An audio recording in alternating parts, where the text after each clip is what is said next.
Hello, my friends, and welcome back. Thank you very much for being with me again today.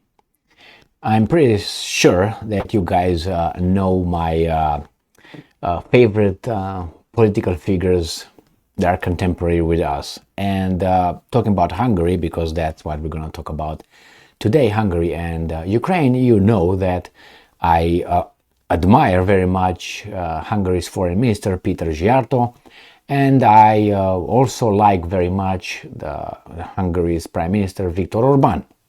Not because they're sexy or anything, it's because what they represent. That is intelligent and strong, courageous Magyars or Hungarians. And now it seems like I will have in this little hand that I have close to my vest, I will get another card from Hungary as well. And she is the Hungary's deputy speaker.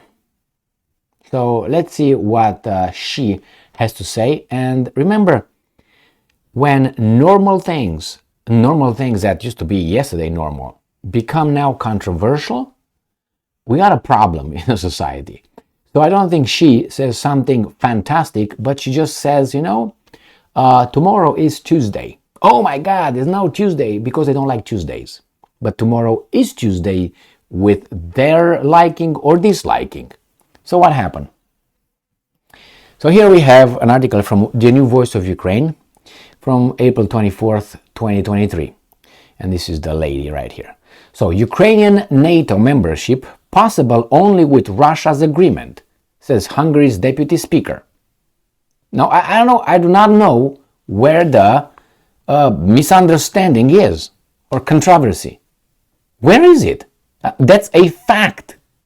I've been saying this for a few months already, since they were talking about Ukraine being a NATO country. Without Russia's agreement, they cannot. Because if if Ukraine is at war with Russia or doesn't have good relationship with Russia, by definition, by NATO's policy, they cannot accept a member that has bad problems with the neighbor. Is at odds with the neighbor. You have to sign a little paper agreement with like good neighboring, something like that. I hope this article will give us the exact terms. So I don't know what the problem is. There she is. Now remember that face. Now, Duro, that's her name, Duro. Duro. If you take the O out, Dur in Romanian means tough, or tough. Okay, I think she's tough. And she seems to. Duro said that Budapest sees no circumstances that would allow Hungary to support NATO expansion by admitting Ukraine to the bloc. And I'm quoting Ms. Duro. I'm going to find out first and last name maybe they give us. No? Because they have, I don't know, I can't, Cyrillic, I don't use that. Not a big deal, but we're going to find out. They put on this, doesn't tell me. Anyway, let's go. As long as Ukraine's borders are disputed and armed conflicts continues, even NATO's own rules preclude Kiev's accession to the alliance. End quote. She said, adding that, and I'm quoting, without the risk of war, Ukraine's accession is only possible if Russia approves it in the form of a certain agreement. Now, what is going on? What's the problem? I'm telling you what the problem is because we have the Ukrainian answer to her. And it's a dumb answer. It's like you tell the child that you might have, hey, Gigi, get some clothes on, put some clothes on. Outside is winter, is negative 12 degrees Celsius. Put something, you're gonna get sick. And the child says, no, I'm not going to get sick. I'm just going in my underwear. Go outside and play. Now, the kid is going to go outside, is going to be, exposing himself to the elements. He's going to be dying or coming frozen and all that. You know what I mean? So we know what's the consequence. But it's not, no. Why? Because he wants to go now and play with Mimi or whatever. Gigi with Mimi. So the same, these guys, you're going to see the Ukrainian reaction. It's going to be like that toddler reaction. No, actually no. And they're probably going to attack her, not the idea, not what is true. This is a fact. Now, Duro hinted that Budapest's attitude towards Ukraine's integration into NATO is related to Ukraine's policy towards the Hungarian national minority in Transcarpathia, which Hungary is unhappy with. No, she didn't say that. She didn't say that at all.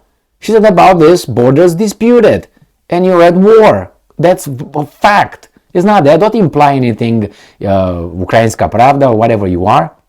The official said that the Ukrainian government could take a right step in this direction and grant territorial autonomy to the Transcarpathian Oblast and other regions. Yeah, that could be also a problem.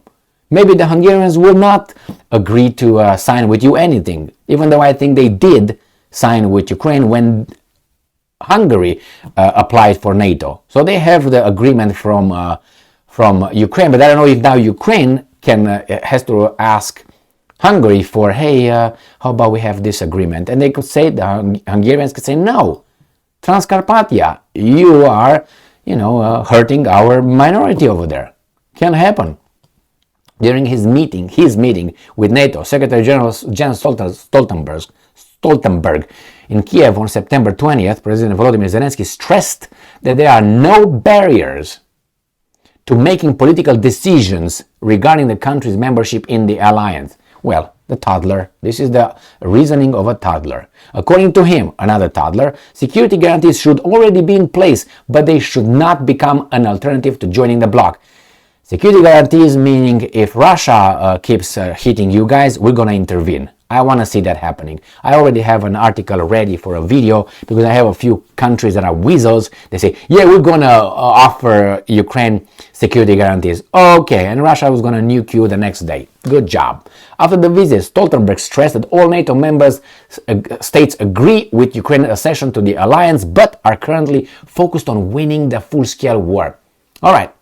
Hungarian Prime Minister Orban was allegedly outraged by Stoltenberg's statements.